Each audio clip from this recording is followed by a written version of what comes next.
kind of something I've been mulling over for the last little while here. It has to do with what I think is perhaps the basis of people's morality. That old chestnut. But it seems to me that people's morality must, to some extent, be based in their perception of what is and is not possible, right? You know, some idiot who thinks that, some degenerate rather, who thinks that they should, have sex with a zebra or something like that. What is it that makes what that person does evil? Well, it's the fact that it isn't functional. It will never be functional. And they aren't a moral reformist of the highest order. They aren't the next step in human evolution. They're just a pervert, right? That the fact that something is impossible and that other things are possible, the fact that not all bonds can be broken and not all things can be subverted, that some things aren't subject to change, or at least they change at such a slow rate that they are functionally the same thing. I guess maybe some people would feel that way. The fact that that's the case seems to be what allows us to prioritize action and to categorize it into functional and dysfunctional, evil, good, stuff like that. That would seem to be the basis of it, in my mind. Anyways, moving on. All right, we're back. All right, Willie Mack Show. We're going to watch a video by him, then one by Dr. K, and Polyphemus. For whatever reason, I was just thinking of random crap. I just thought of Polyphemus, so that's going to be our history segment. If we get that far, let's hope so. All right, Everybody Hates Candace Owen by Willie Mack Show.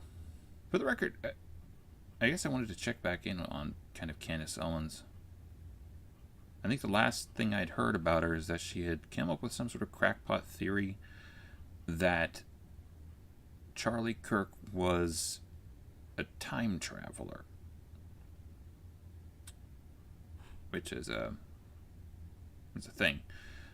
No, for the record, I think I've said once, and I'm going to reiterate it. I don't think she's interesting enough to be insane in a medical sense, but there's perhaps a degree of narcissism that, it might be functionally the same thing, because she is at kind of the epicenter of a lot of attention, and she's might be getting a little bit high on that.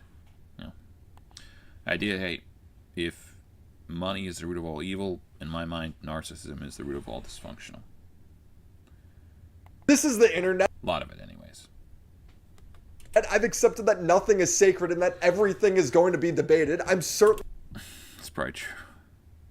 It feels like the algorithm, just in general, it feeds a lot on sensationalism. There's a certain degree of functionality to it, a lot as well. But you have tech review channels or software type of stuff, or cooking, or there is a degree of functionality that I think has a type of steady value in the algorithm. But even within that, there's still like a subset of the people who are the most personable, the people of the most interesting personalities. Those are going to rise to the forefront. It's that thing that makes them stand out. That's, I think, a lot of what gets you going in the algorithm. So, not the joke police, but Candace Owens, who has marketed herself as Charlie Kirk's best friend, has done nothing but. I really knew him well. No, he's right on that point. She has marketed herself in the most cloying sort of way as the person who is, like, I don't think she would say this out now, but it's just kind of like the vibe that I am the person who is closest to them. I'm the one you should trust. Everyone else is on at least a lower pedestal, if not downright suspect. Yeah, I don't know. Grifted his murder. It feels like a very dastardly move on her part, that she's trying to almost isolate him from the people who, were actually the closest with him. 24 hours after he passed away, she posted, "To my friend Charlie Kirk," and she'd end the video saying she feels hurt. She wasn't the only person to do that, so I don't blame her for that. A lot of pain right now, and I love you, Charlie, and I'll see you when I'll see you. I love you very much. This went on to be her most popular live stream ever. This will lead to the next 3 months being full of non-stop live streams, coming up with baseless conspiracy theories about who killed Charlie. First, it was that people at Charlie Kirk's own company, Turning Point, betrayed him. Like I alluded to last week, and which I will double down. There's a point to be made that, like, yes, it's fine to have suspicions about stuff and to dig into it if you think there's reasonable doubt or something like that. But it feels like unless you have something conclusive, to put out a lot of theories serves only to get people's dander up and hurt the people who cared about him and cast aspersions on the people who cared about him. It's like, unless you can bring it to some sort of conclusive, like, forced perspective where, like, beyond a reasonable doubt, this is what happened, and you can resolve it in some way, just, perhaps look up the word discretion or something like that. Keep that crap under your hat. On now, I believe that people within that company betrayed Charlie. Now, what's her evidence of this? Well, it's that she saw it in a dream. I'm serious. It's that stupid. I similarly, like I just said, had a vivid dream this weekend, and Charlie came to me and he told me that he was betrayed. And so for me, you don't have to believe that, but I do believe that. It was the... Again, keep that crap under your hat. For the record, I do believe dreams can be, meaningful. I've had dreams that I believe to be quite meaningful, but they're not exactly judicial evidence. They're not something that you could present in a court case or something that you could, unless the other person involved really trusted you, they're not really something you can present to other people and say, yes, this proves it. It's not meaningless. It's not insignificant. It's just not something that's exactly material. It's not material evidence, as one would say.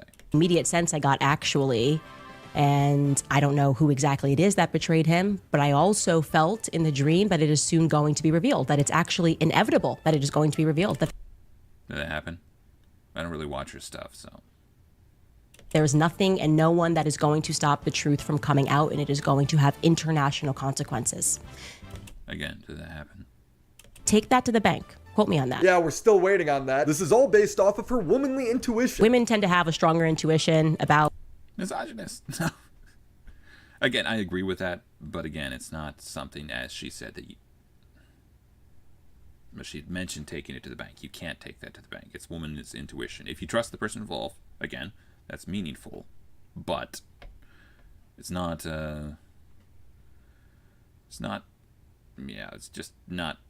it's just not, okay? people, I would say. Then suddenly everyone is involved. The US federal government is covering it up. If you were going to bring me to the argument that this It's not inconclusive. It's not insignificant, but it's not conclusive either. truly was a miracle, it probably would not be in the midst of a circumstance where the feds are lying, right? That is like not now, right? Israel is involved because Ben Shapiro said Candace should be condemned. Grafty Jews. Ben only cares about Israel's interests, so Israel is involved. Then it's France. I can tell you the I believe it. France is always up to something. And the Canadians. Crafty. Weirdos. Always being so polite. What are they up to? feds are not doing that, because I was the one who said I had the information about the French Foreign Legion being on the ground the day that Charlie was. I didn't think the French Foreign Legion still existed. Is that actually a thing still?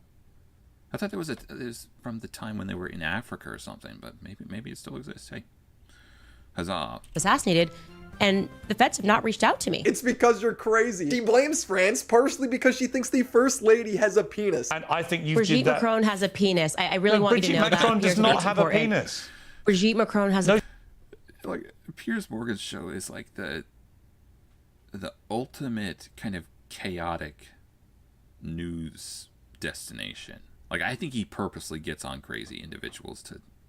I think at this point it's kind of it's a gut feeling, but I feel it's also common sense, and it is also something that most people would agree with.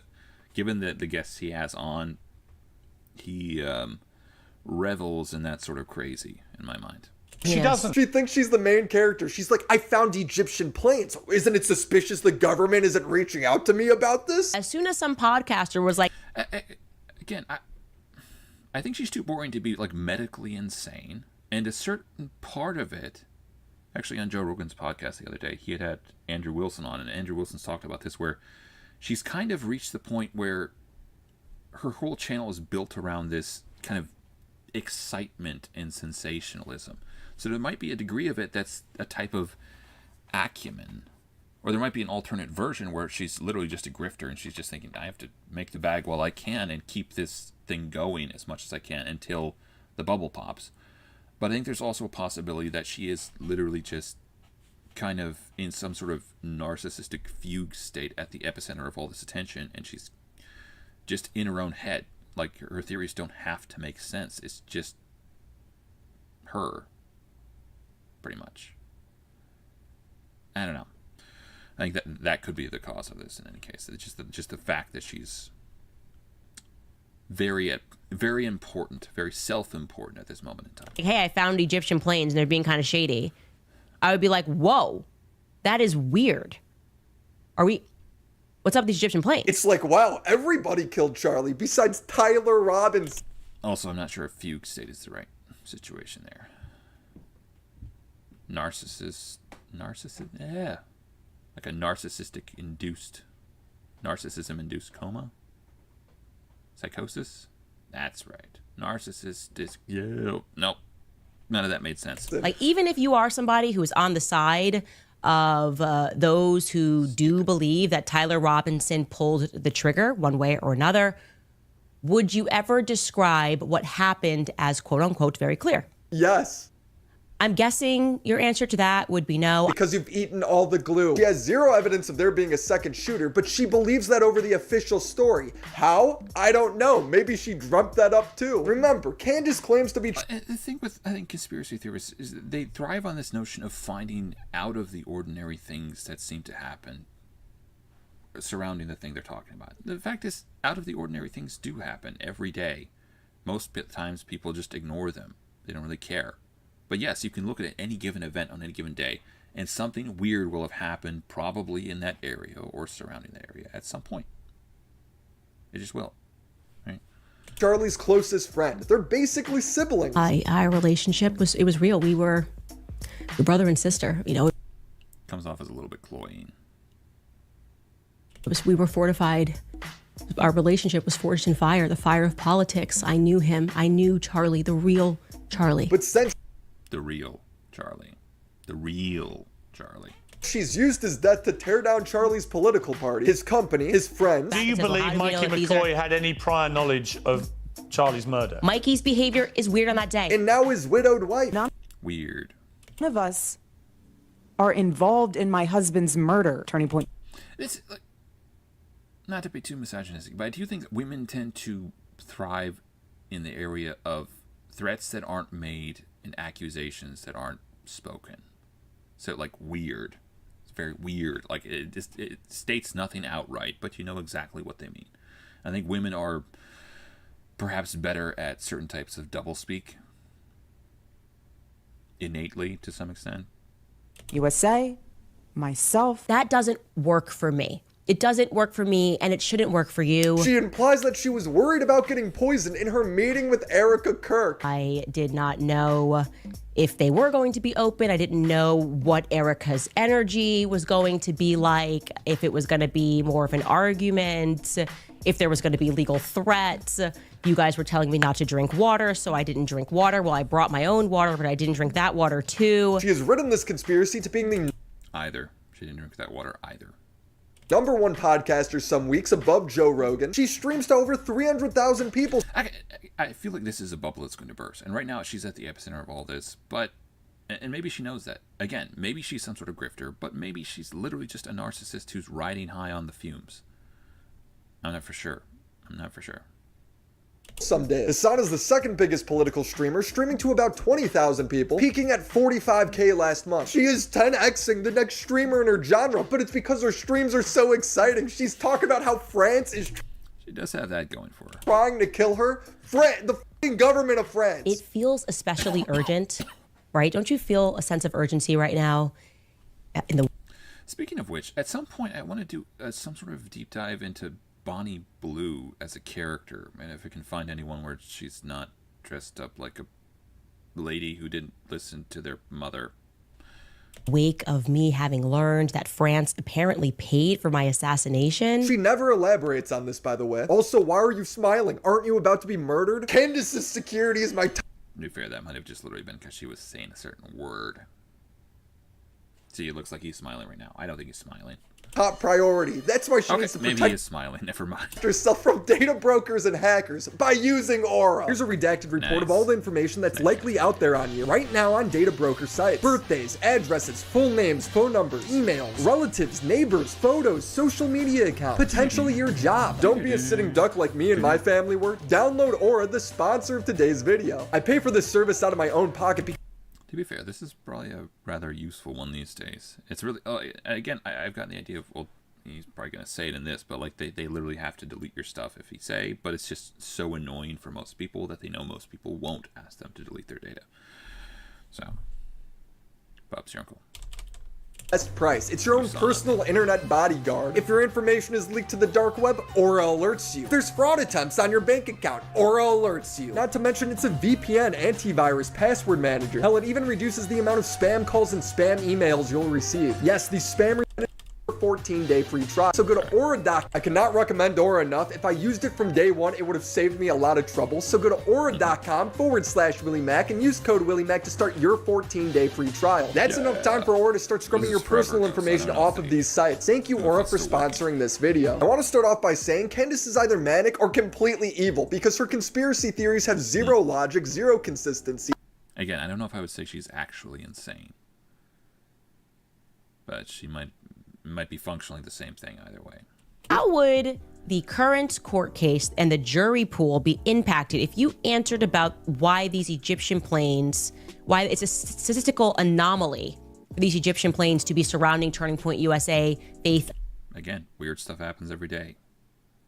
events, you and Charlie? Like, it feels like, yeah, it's not. I like to think everything's real. It's just a question of how is it real? How does it fit into the sum total?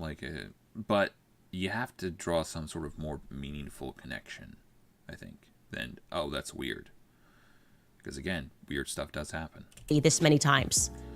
How would that impact? And again, I'm a gut player. It's common sense. So forgive Can you call it common sense if you're the only one who finds it sensible? me for not being elite enough and educated enough and expert enough to understand how it would impact things. Explain it to me like I'm not a legal expert, you know? Like I don't trust legal experts. This comes up later. Like, even in the field of conspiracy theorists, she's isolated. I think Nick Fuentes kind of said she was being crazy about some stuff about the Jews. Like, Nick Fuentes, who's probably one of the more zealous conspiracy theorists with regards to the Jews, right? Alex Jones was calling her out. That actually, they show that here. Experts, I think they're all full of shit. How is anything she said there common sense? It's literally the opposite of common sense. She's explaining an international operation to kill a YouTuber. She's always going on about these Egyptian planes, but she never posts evidence of anything. Actually, frankly, just pissing me off.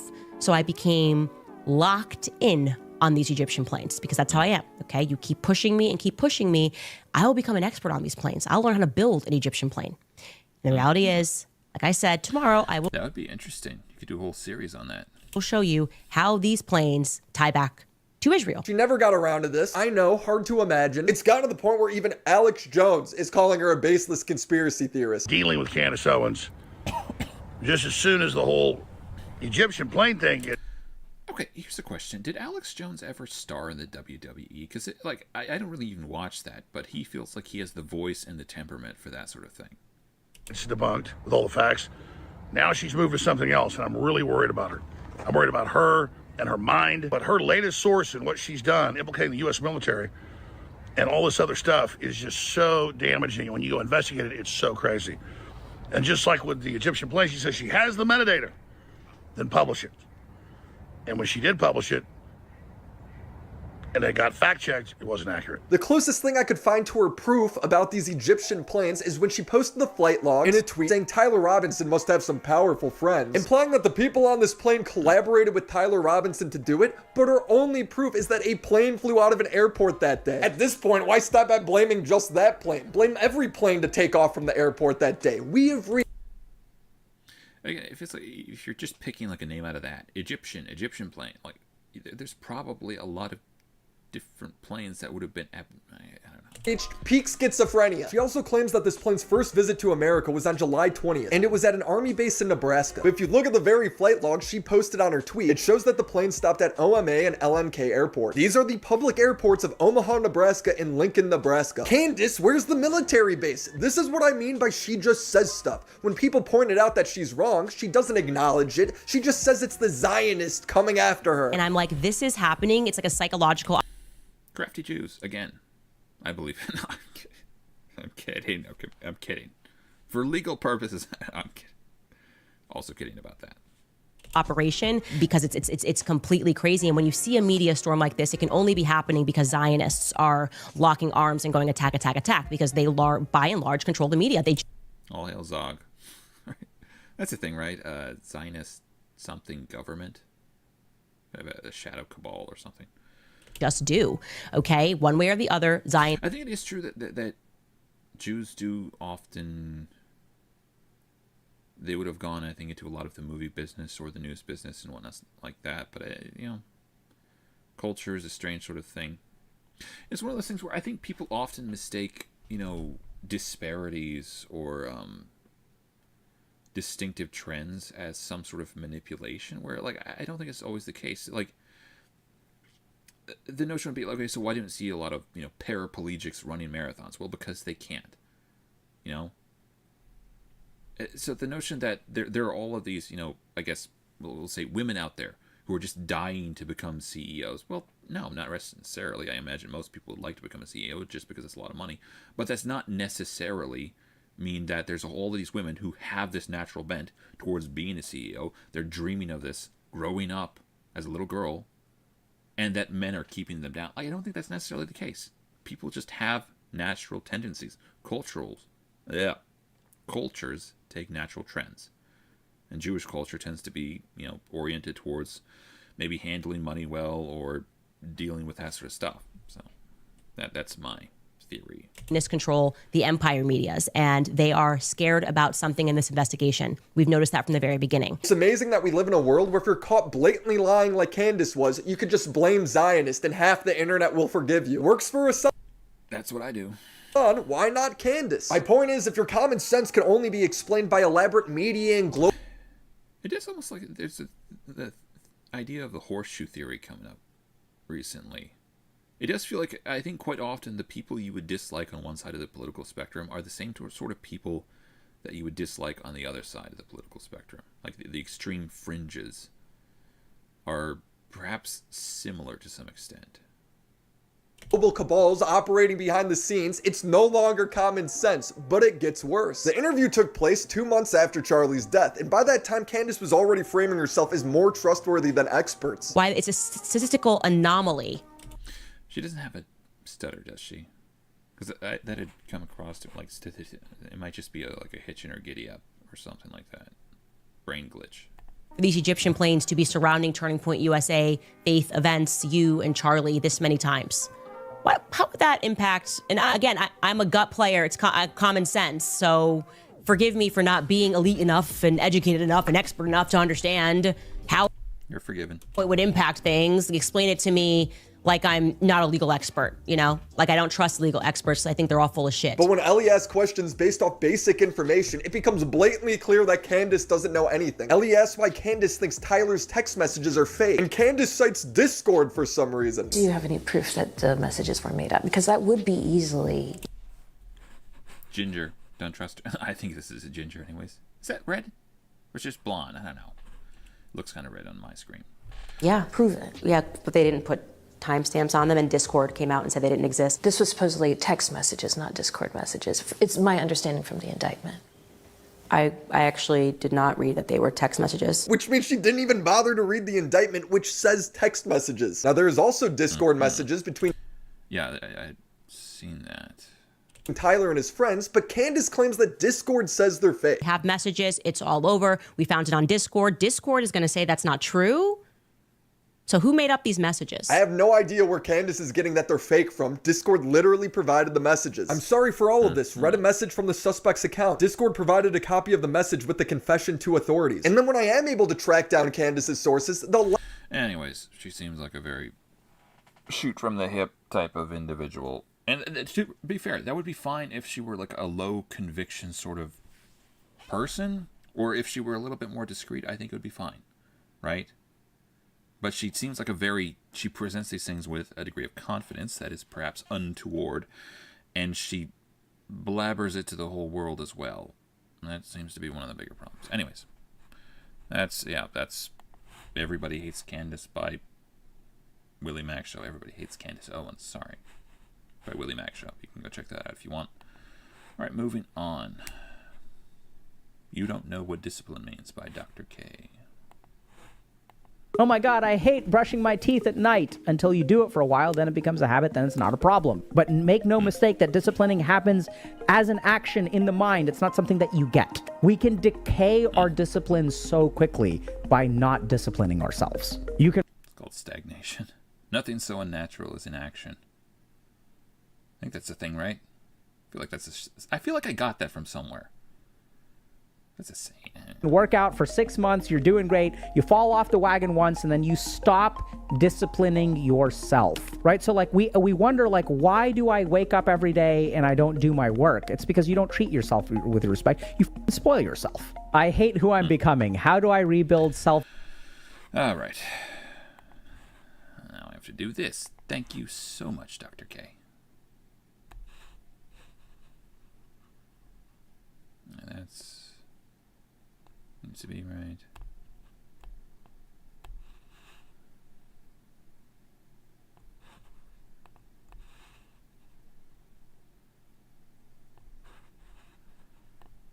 Huh? Am I right? No. Hopefully he doesn't switch to the other side. Self-discipline and self-respect. I'm 23 years old. I've never had a girlfriend. I still live with my parents. I'm currently... Weirdly, self-respect is quite attractive in women. It's one of those things where, like, I've never had much cause to come into contact with strippers, but I don't think I would really like them. Or just women who are morally loose in general. Like, it's one of those things where, like, if a thing has very little value, if a woman doesn't value herself, like, it's hard to perceive that, maybe just from an external source, as being valuable. Like, when you don't treat yourself with respect, or when you don't treat your body with respect, like, okay, sure, I suppose you're a human, God still loves you, but yeah. Studying at university, I normally work out 6 days a week, play trumpet in a band, have a small group of friends that I really care about, so far normal. And yet I don't feel like I'm living like a real adult right now. I have a huge exam coming up in spring and a paper that makes a big part of my final grade. I should be studying. Instead, I'm on my phone, average of 8 hours a day, YouTube, porn. On a good day, I get maybe an hour of actual work done. There's no structure to my days, no real work times. I just sit at my desk and let the day pass. When I try putting my phone away, I still end up wandering around the house, playing darts, making coffee for myself. And every so often it hits me. People my age are working in relationships, living normal lives. Meanwhile, I feel stuck in the mindset. There's a weird type of notion that people think that every moment that they're awake, they're kind of rational and sentient and, in control of themselves, which I think is sometimes the case. But I think there's also another part of this where it's only at certain times in your life that you really, like, come up for air and you kind of take a self-assessment, take, like, stock of what your life is and what you're going through. And if you don't take advantage of those, I feel like sometimes you're kind of, you go back to sleep a little bit. You kind of, you need to strike while the iron's hot, I guess. Of an 18-year-old on summer break. It leaves me feeling useless, inferior, and honestly a bit depressed. I hate that I can't seem to break the cycle. I want to change not only for myself, but also because there's this girl I really like. There it is, chat. And I don't want to... To be fair, there are a few things more motivating than falling in love with a woman, I imagine. Like, I think you could even just check statistically, like, as to how productive guys are before and after they get married. Yeah, I think you would see significant changes. Waste this opportunity. Oh my God. But I know I'm not in a place for a relationship right now. How can I expect someone to love me when I don't even love myself? Man, there are two things that I want to say that are the first thing that I want to say. So I don't know which one to do. So let's start with the second one, then we'll do the first one. First thing to understand is we have this idea of discipline and self-respect. And if we look at discipline, it's a noun. And self-respect is also a noun. I have self-respect. I have discipline. I am disciplined. And what I've noticed is that a lot of people who want discipline, want to have the thing, there's one thing that we don't understand. Discipline is not a noun. Self-respect is not a noun. These are both verbs. They're verbs. They're activities. And I want y'all to think about this for a second. As someone who's developing discipline, what they're actually doing is an action. There is a process of disciplining, which we understand when it comes to things like animals, right? I'm disciplining my child. I discipline you. I discipline child. I discipline dog. It is a verb. You have impulse number 1 and impulse number 2. Impulse that you should do, thing you should do, thing that you want to do. What is the verb of discipline? Discipline is the action of moving from what you want to do to what you should do. It is like literally a movement. Discipline is a... And there's a weird type of notion, like, as to how you prioritize your inner desires. Like, the notion is that your pleasures or something like that are, generally speaking, they're not something that is as sustainable as they're not like a good that you can have and hold, right? If pleasure were sustainable, if it were functional, then it would be fine to indulge it, right? You could hold that, and you could keep that in conjunction with all of the other goods in your life. But the very fact that pleasure is so addictive, that it's this dopamine hit in your brain, that it's so intense, means that you will prioritize it to the exclusion of other things, and you will effectively... I think that the natural follow-on is that you end up ruining your life because you're chasing this thing that you're never going to catch, and you sacrifice everything else for the sake of this one thing that you're never going to catch. You're never going to actually get it, and you're going to have to continue to keep feeding it more and more and more, and sacrificing more and more to this idol that you're chasing, right? That's where to seek rather those more sustainable goods, the true and contentment, peace, morality, well-being, perhaps as a more sustainable type of, this is something I can have and hold. This is something I can go throughout my entire life and have this same feeling every time I come back to it. It's not something that demands everything of me in return for that same feeling. Like that would be the idea in my mind. Cognitive movement from one place to another place. It is disciplining. And when we say someone has the trait of discipline, right, because we talk about discipline like a trait, like a personality trait, like it's something that you have. And this is the really scary thing, and this is why no one gets a discipline, because everyone thinks it's something that you get. So like, how do I get discipline? How do I have the discipline? And then I'm like, oh yeah, now that I'm disciplined, I can just be a lazy fucker. And since I have discipline, since I have the tiara of discipline plus 10, I can be a lazy fucker, and then I can just do like the discipline will take over, and then I'll be disciplined. Sorry, and then I'll try to get that out. I don't have to do anything. If I'm disciplined, then I can be lazy because the discipline will take over and do everything automatically for me. But disciplining is the action that we take when we move from impulse to what we should be doing. This is how we develop discipline. But don't for a moment think that you will have ever developed discipline. That's the big... No, and that's the notion too of like an equilibrium as opposed to like a sustainable state of existence as opposed to like an equilibrium, right? An equilibrium involves action. It's like a sustainable action that you continually do, right? I think the moment you stop trying, you kind of start stagnating. It's no longer in that category. Big scam. We think we will have it. We think it's binary. We think once we cross the finish line, it's done. It's like a number in your bank account. That's not what discipline is. Like I've said, one of the most frustrating things about OCD is how often it gets misdiagnosed.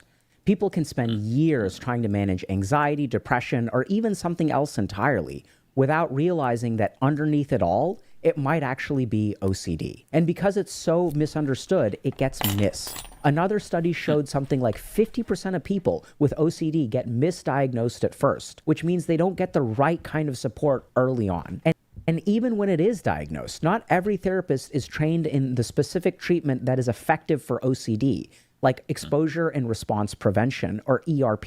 But here's the real challenge. There's a shortage of OCD specialists out there. That's where our sponsor, NoCD, comes in. It's a telehealth platform that connects you with licensed therapists who are trained specifically in ERP. Our scientific advisory board spent some time digging into behaviors. It might be worth talking to someone who really knows what to look for. 155 million Americans have insurance that covers the cost of their sessions. You know, sometimes I force myself to do stuff differently just for the heck of it, just to make, like, to... It's kind of one of those things where you can almost work yourself into a groove where if you don't do it the exact same time, that 150th time, if you don't do it the exact same way, it'll like tick you off and it'll be like a brain worm where you're just like I'll sometimes literally just force myself to do it a different way a little bit, or to not do it, or to whatever, just because you almost get into this. And if the pattern's good, that's fine. Like you said, discipline, that very good thing where you do the same thing the same way every time. But if it's just something that's stupid and insipid, like I will sometimes literally just like, nope, not going to do it. Making it an affordable option for therapy. They even offer in-app support when you need help between sessions, so you're never alone. You can schedule a free 15-minute call with NoCD using the link in the description below. So I want y'all to remember that the mind is not an object that has things. It is an activity.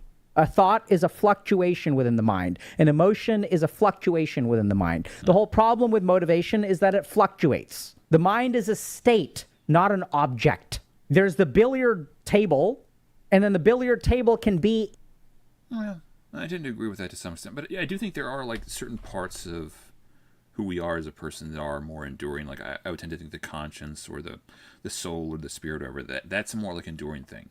The notion that we treat people the same way. The notion that I call a person Steve when they're 6. I call a person Steve when they're 12. I call a person Steve when they're 30, 50, 100, right?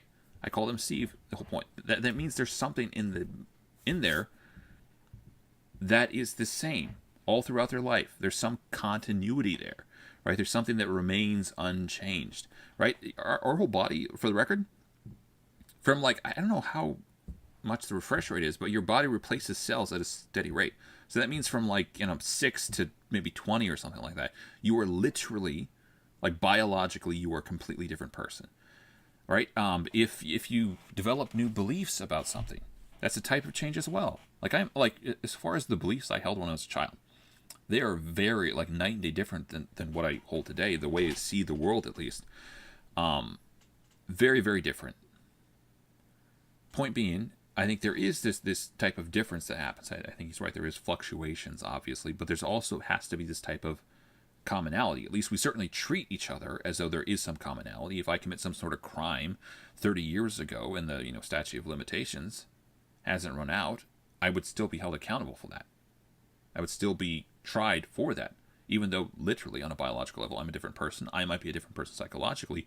You're still, quote unquote, the same person that committed that on some level, right? In a particular configuration. Mind is a configuration, not an object. It's an arrangement. Certain thoughts, certain emotions.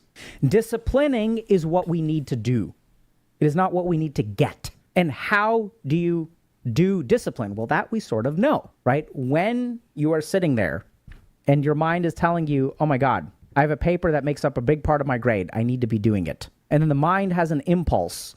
What is the verb? What is it that you do in response to the impulse? You give into it. You get up and you walk around. It is the way that you respond to your thoughts that is the disciplining or the not disciplining. So on a given day, are you going to do the discipline or not? What does doing the discipline mean? Is this showing up on your screen too? There's just some like weird pixels that are going goofy. Maybe it's something with the video itself.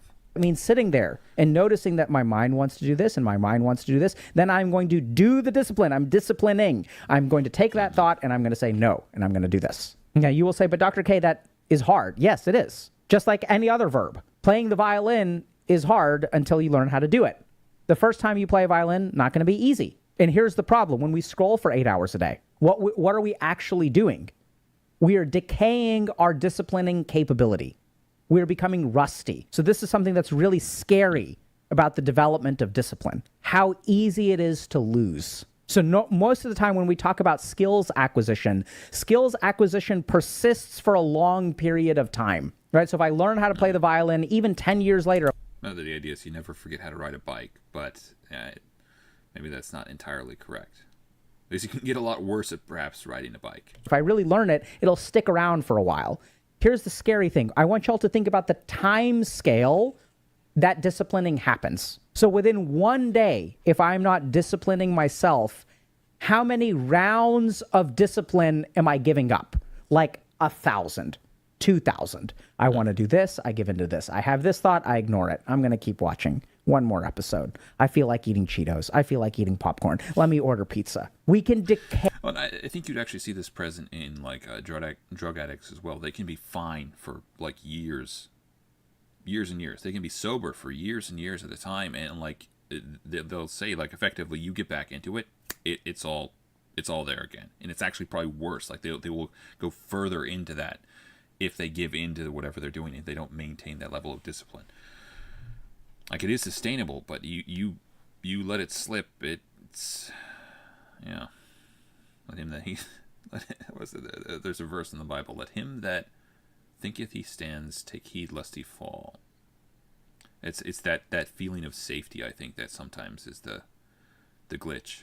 Our discipline so quickly by not disciplining ourselves. You can work out for 6 months, you're doing great, you fall off the wagon once, and then you stop disciplining yourself. And why does that happen? Why is it, have you guys noticed everyone's like, oh my God, I have trouble getting started? What we don't talk about enough is how many human beings on the planet are good at doing something, not just for a couple of weeks, but for a couple of months, and then they lose it. I was working out for 6 months. It wasn't just like a weekend.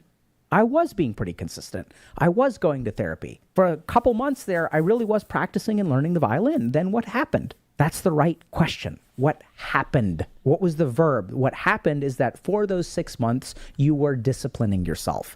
The verb, the cognitive action that you took in response to an impulse changed. And then you stopped taking those cognitive actions. And once you stop taking those cognitive actions, once you stop disciplining yourself, it's like, oh my God, I was gardening for 6 months and my garden was beautiful. And then I stopped gardening. And then what happened? The garden is now overrun with weeds. Why don't we say it like this? Why don't we explain it like this? Because this sounds effing exhausting. But what y'all need to understand about life, there's this idea, I sometimes hate these ideas like FIRE. Like, I'm not against the concept, but there's something about it. So FIRE is financial independence and retire early. So most human beings on the planet want to be done. I want to be finished. I want to retire. I want everything to be done, and then I want freedom. So it's like, I feel like the worst thing in the world is to surrender your ability to be useful. Because I feel like, to me, like that's one of the most compelling things, like to be useful to other people as much as you can. As much as it lies within you, to be as useful as you can for as long as you can. Like, and this is one of the things I think there's actually statistics that would show this, that older people, once they tend to retire, like their health only really goes downhill from there. And there's this type of zest for life, I think, is lost in that. Ahead of me. As long as you are locked into this idea of being done, it will be very hard to progress. I tried everything, coffee, Pomodoro, and binaural beats, but nothing stuck. Now, there's a lot of people who love this idea and it gives them the motivation and discipline to move towards a financial goal. And I think, like, it's cool. Like, by all means, go for it. But I want y'all to be careful about this idea of, I want to be done with the garden. I want you to understand that you as a biological organism are in homeostasis or in equilibrium, that every day you need to eat. Every few seconds, you need to breathe. Every day, you need to take a piss. There's no being done with food. There's no being done with breathing. You are a living, breathing, biological organism that requires investment to stay still. You are fighting against the force of entropy. This is what it means to be alive. A rock does not fight against the force of entropy the way that something with a cell membrane and a cell wall and mitochondria do. To be alive is to act constantly. This is your lot in life. All right. That's a good way to end it. We'll let him have the last word. All right. Good video. You can check that out if you want to see the rest of it. You do not know what discipline means by Healthy Gamers / Dr. K. All right. You know what? I think we're going to skip the Polyphemus thing for today. To be fair, I started actually early, but my stuff was glitchy and like a numpty. I didn't check the stream to see if everything was working, so I ended up doing an entire stream without sound. So the if you want to watch the game part of it, I'll put it on, but there won't be any me talking. So watch at your own peril. I know you won't enjoy it as much without my dulcet tones ringing in your ear, but you can have fun with that if you like. All right.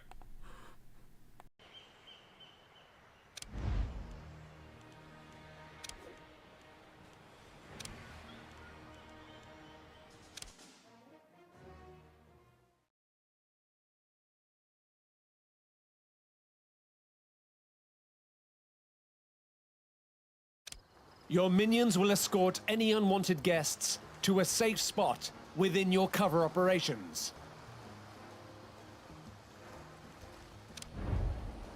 New main objective available. Once a minion's morale has fallen to critical levels, they'll need to relax in the staff room.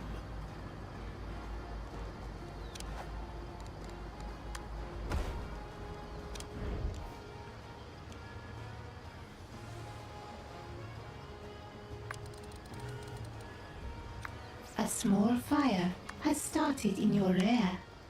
And EGTV will fill their day with shows where the villains always win. Ideal for that quick pick-me-up. A minion will always attempt to rest before their morale becomes critical. If their morale drops this low, it can mean they've been talking with agents or tourists. An item has been destroyed. A small fire has started in your rear.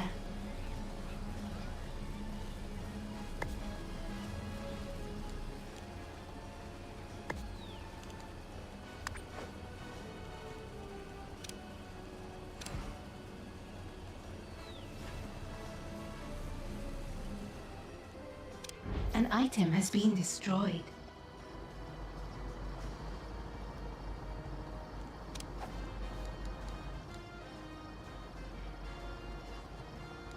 All fires have been extinguished.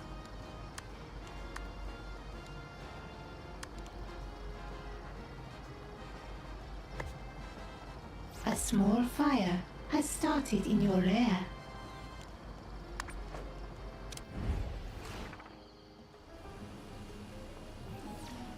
All fires have been extinguished.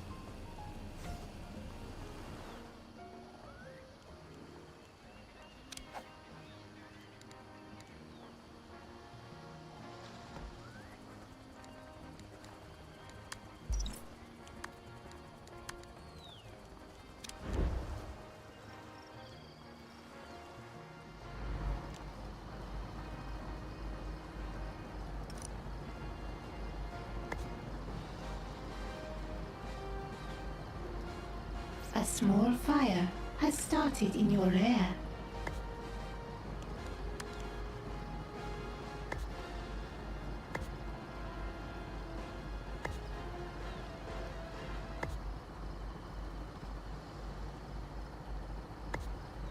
New main objective available. Excellent. Your valets are here to make sure your cover operations remain as convincing as possible. Don't forget about this important side of your empire. Collect the completed side story to continue your world domination.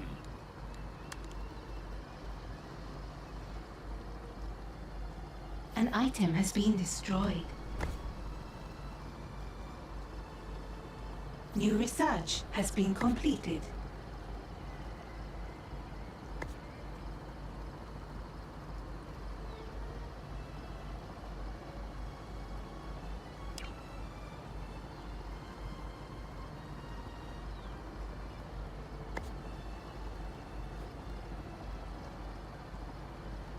An item has been destroyed.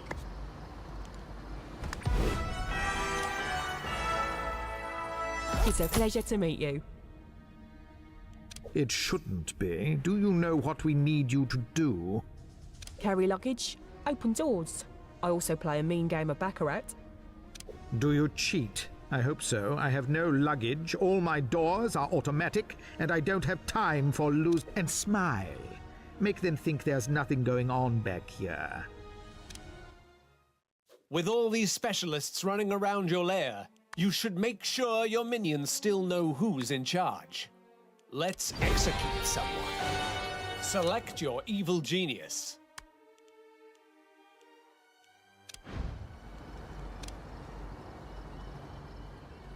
At last, something worthy of my skills. With your genius selected, simply interact with a minion to order a swift execution. Don't worry, if you happen to try and execute someone with a shred of worth, you will be asked to confirm your decision. What next? Let's have a talk. One final talk.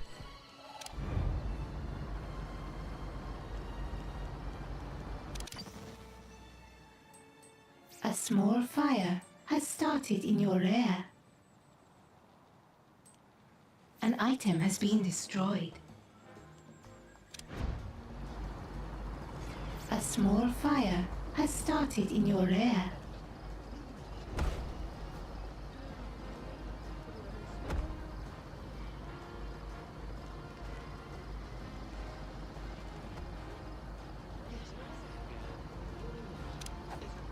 An item has been destroyed.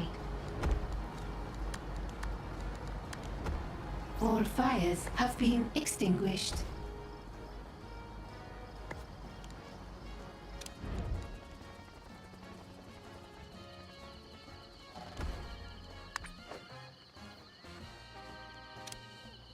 What is it now? You have failed me for the last time.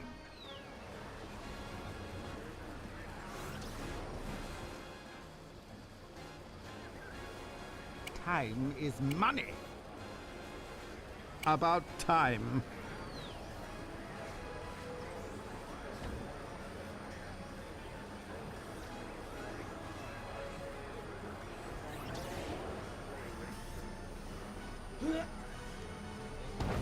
Evil minds think alike. That was good fun. If you perform an execution with lots of witnesses, it's guaranteed to inspire your minions to work their hardest. Give it a go. An item has been destroyed. Wunderbar.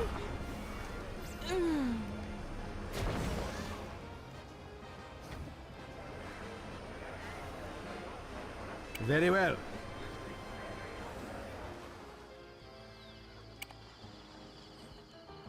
I need to be here.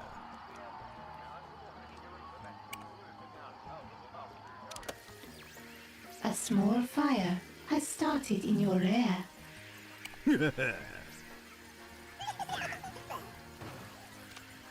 Well done, your meaniness.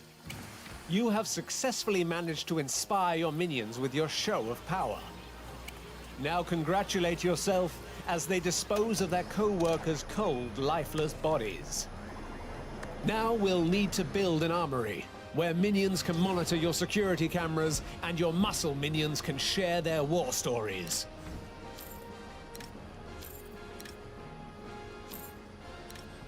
Optional objective complete.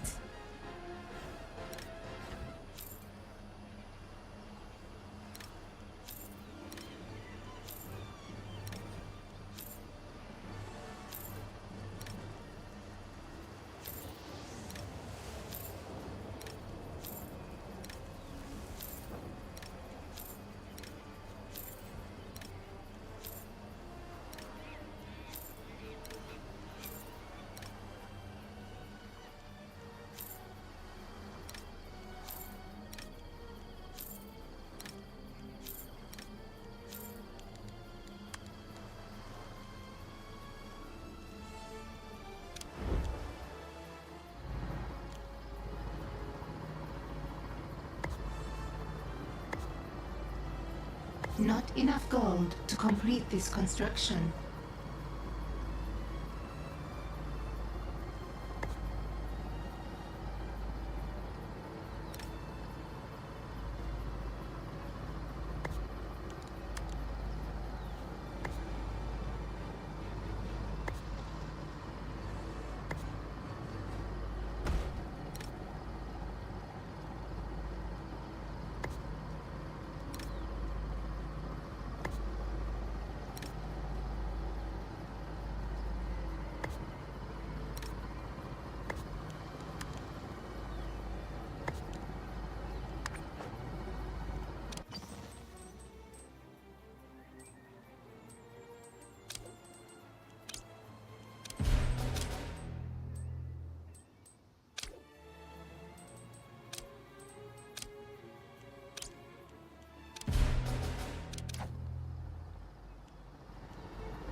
Salaries paid.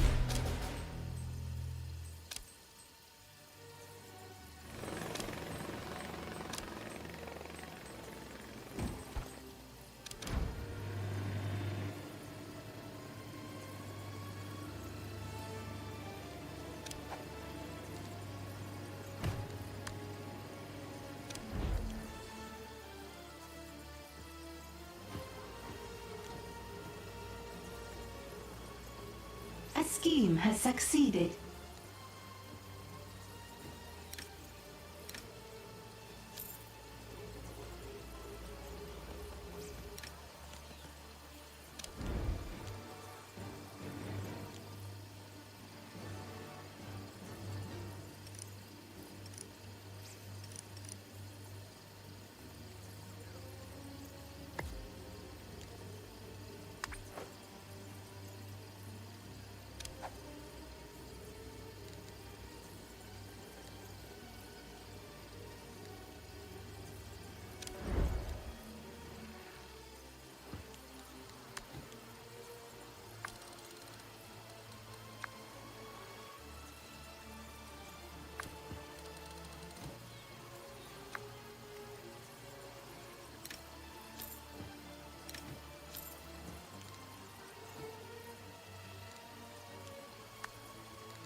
A security desk will allow minions to remotely survey parts of your lair through your security cameras.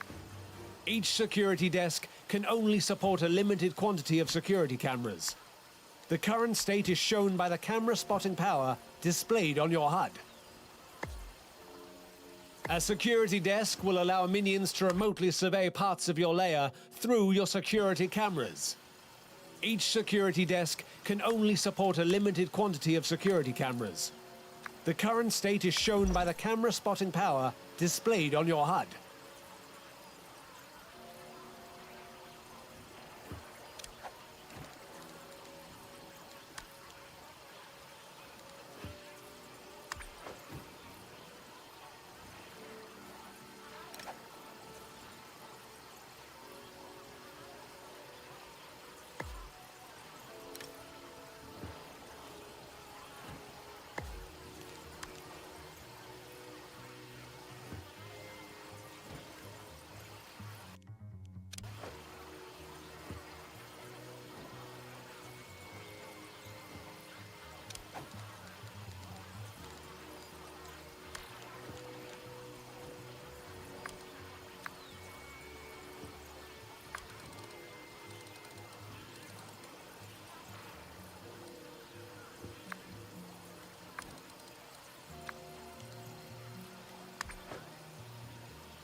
Salaries paid.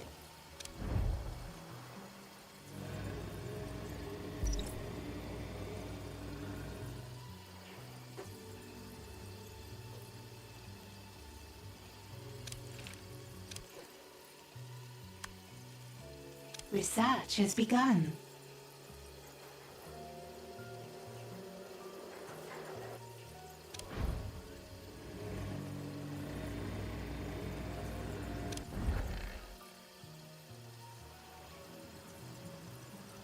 New main objective available. Put that new armory to use. Place 2 security cameras in your corridors. Each camera has a limited view, shown while building. Try to cover important access areas in your lair for best results.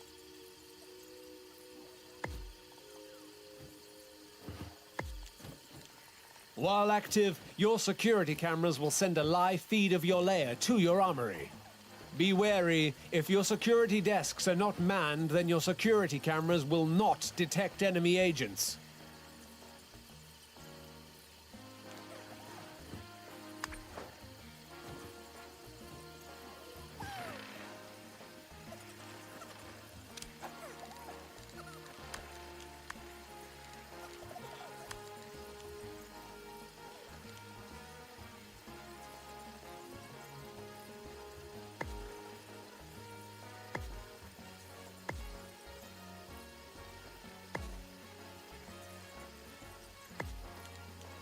With a functional security network, you should build a guard table in your armory.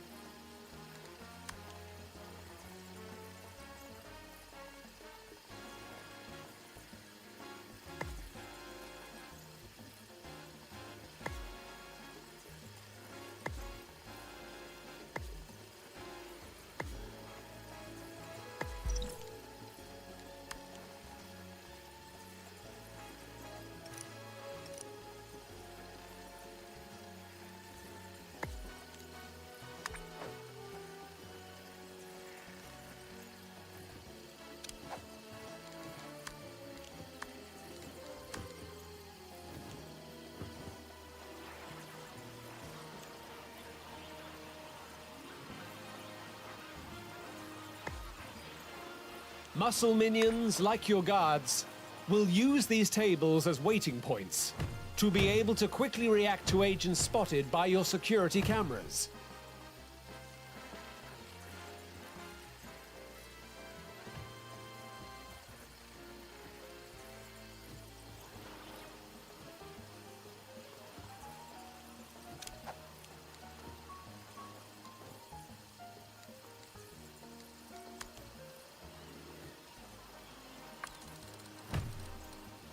Some agents are on the way. Now is a good time to test everything you have learned so far. Remember to tag them, so that your minions know what you want to do with them.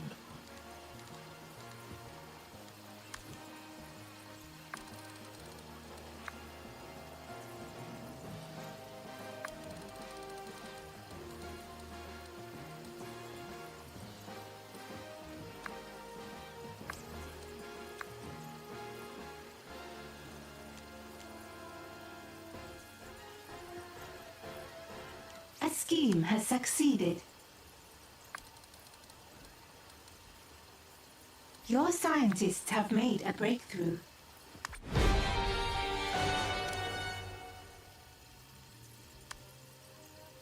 Research has begun.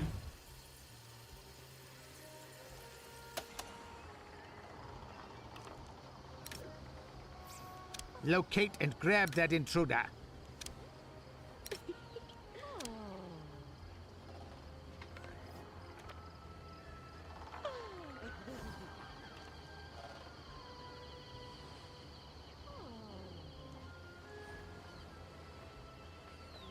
A scheme has succeeded.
We have captured an intruder.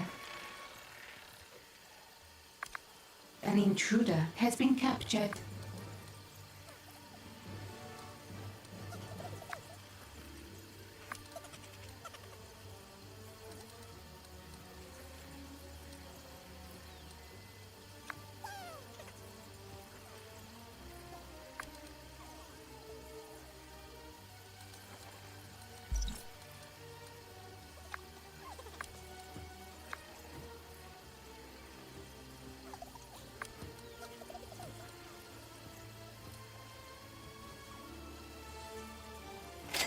Salaries paid.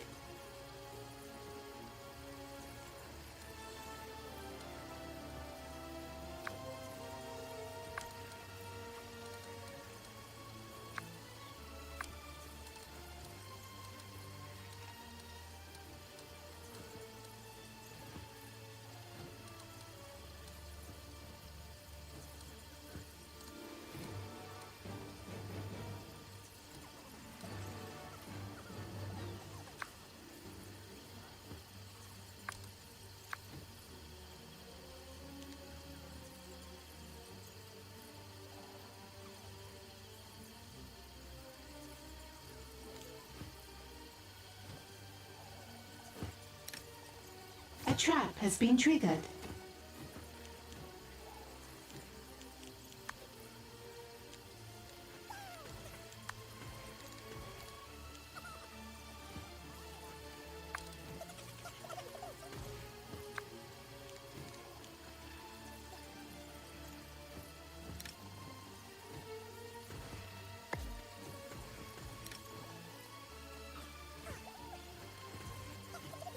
New research has been completed.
An intruder has given us their secrets.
Not enough gold to complete this construction.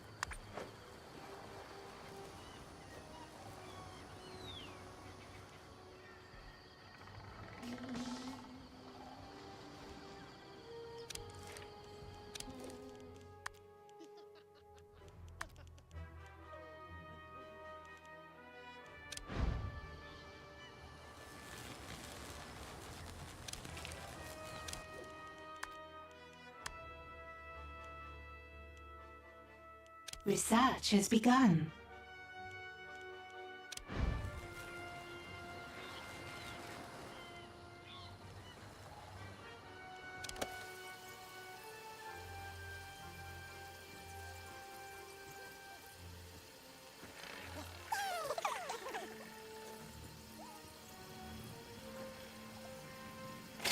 Salaries paid.